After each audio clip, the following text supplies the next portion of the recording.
G'day guys, Rana here from the Influencer Project, and today I want to talk to you about a little thing called the Community Builder. And really, it's about taking your client base and turning it into a community and what the value of that is for you and your business.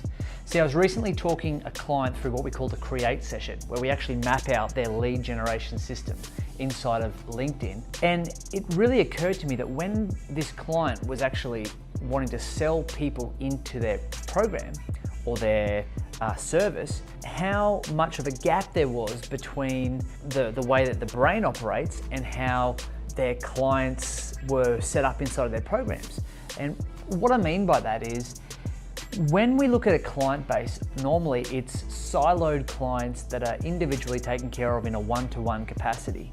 Now, what we need to do is look at how we're moving clients into a community type environment periodically, because if you think about what we do as people, we hang out in communities. Communities are family, communities are your business colleagues, communities are your sporting team, communities are your classroom, communities are, people that you do any number of hobbies with. And it's interesting that in business we like to silo clients. So the way I see it is, we have a couple of ways to accelerate the way in which we build communities, and also the value of what that could do for your business by reducing your ad spend, by increasing referrals, and by making you the influencer of your market by leading a tribe of people. Great book by Seth Godin, which is Tribes, a great book. And it's kind of taken that philosophy that people work better in communities rather than on their own. So let me show you a little bit about how that could look for your business.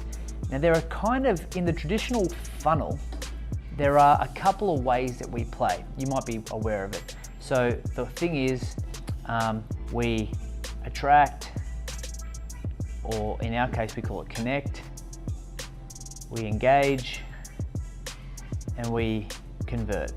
And at that point of conversion, what actually happens is most clients either go down a couple of tracks. They either go down the one-to-one or they go down a group environment.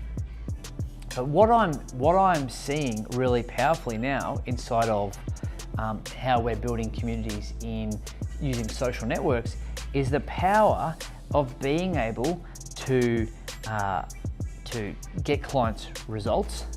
So they refer, and they don't rely in a bad way, but they start to rely on the community members around them, and they tap into the power and the sort of group consciousness that can be created.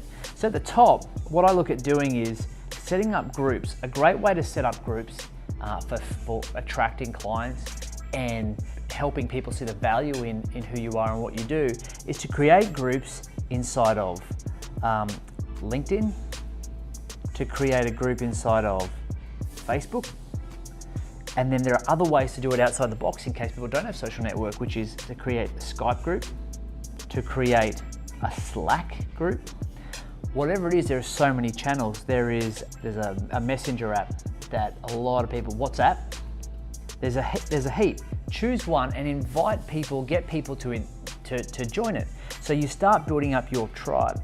Now, in a tribe that is what I call free, the whole goal is to show them what about your product or service, to show them what's possible, what you've created, what some of the frameworks are that you use, and really give them a lot of value that starts to build up this conversation, because the value of that is you create conversation, you create engagement, you create interaction, and you actually build up a huge amount of trust, authority, and believability.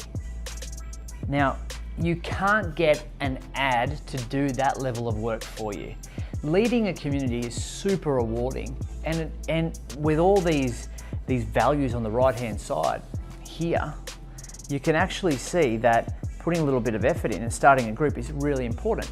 But what we tend to do is, once we've got a community, we convert people, and then we forget about continuing to take that client base and making it into a community. So start thinking about your programs as a community rather than as a program will put you far ahead of your competition, because what that does is inside of a paid group, when you have a client base, is because they're paid, you don't, rather than show them just what, you now teach them how.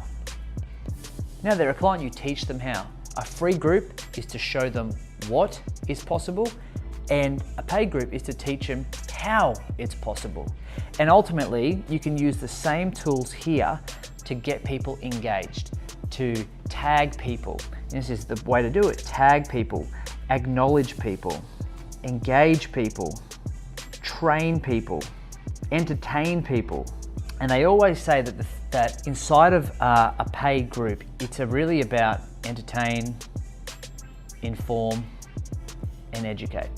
They're the values of having group inside of anything, is to really start becoming a real thought leader, and that's the whole point.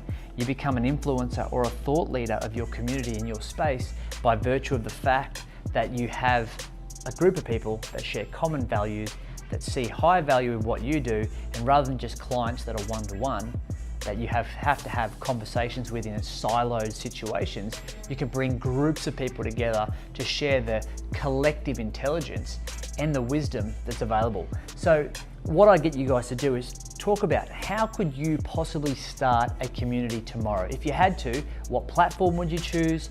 What rhythms would you use to engage the group? Like on a Monday, Tuesday, Wednesday, Thursday, Friday, how would you set that up? And kind of like what milestones would you want to be taking that group to? Because ultimately, you know, if it's about attracting people, that group is set up to do just that, to build value and then to show them what's possible. And if it's a client group, what are you going to start? What platform are you going to use? And what's the main purpose of that group? What's the core promise that you want to deliver in that group? Anyway, happy to have a chat. Hit me below with any comments or questions. And guys, hope that's been of value, and we'll catch you next time.